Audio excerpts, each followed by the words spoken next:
He knew there was a salmonella problem. He knew shipments were being delayed for testing. And then he sent one email that became infamous. Just ship it. A nationwide outbreak followed. 714 confirmed cases across 46 states. 9 deaths linked to contaminated peanut products. And one of the largest food recalls in American history.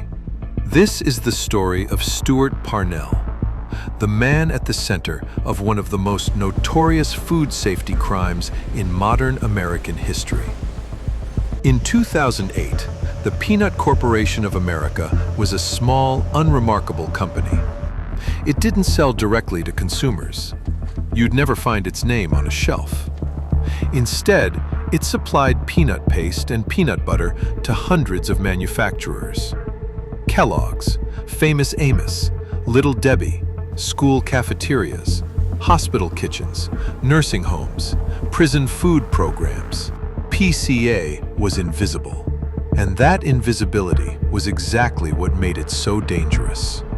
Stewart Parnell ran the company from a converted garage behind his home in suburban Virginia. He employed minimum wage workers. He cut every corner he could find. And between 2007 and 2008, his Georgia processing plant tested positive for salmonella at least 12 times. Each time, he had the same choice. Do the right thing. Stop production, clean the plant, tell his customers, or ship it anyway and hope nobody got sick. Again and again, he made the same call.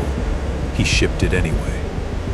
In one email, after being told that test results weren't back yet and a shipment would be delayed, Parnell wrote back, "Just ship it.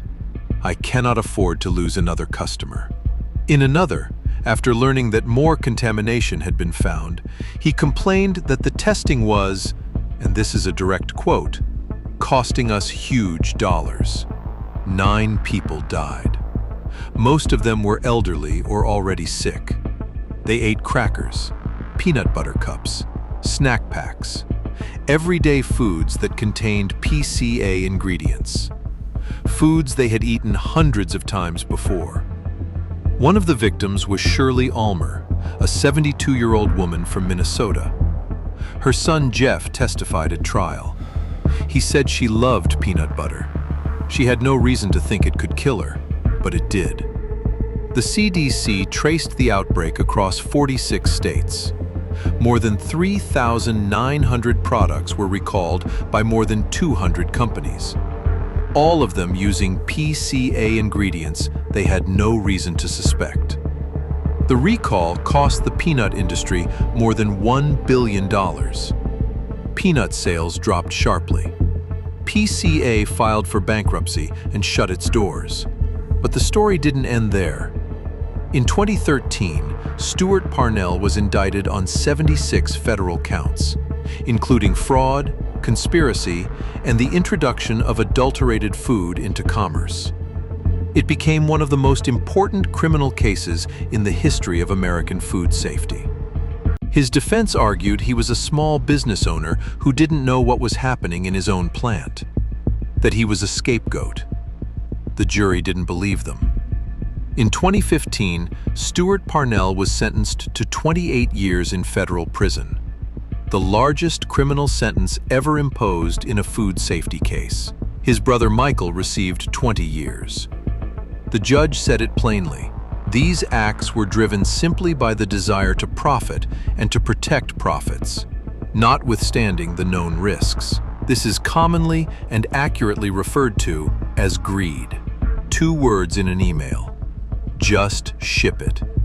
That is what makes the email so hard to forget. But this case is not just about one man. It tells us something about how the whole system works. PCA was a supplier, invisible in the supply chain. The companies buying its ingredients had no direct oversight of the plant.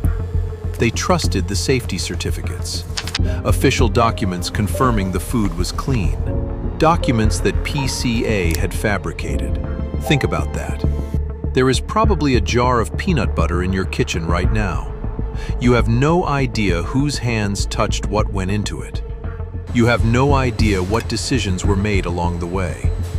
You just trust that someone, somewhere, was paying attention. Stewart Parnell was counting on that trust. He was almost right. So the next time you open a jar of peanut butter, or tear open a snack pack, or hand your kid a cracker, you are not just buying a product. You are betting that every person in that supply chain made the right call. Most of them did. Stewart Parnell didn't, and 9 families are still living with what happened.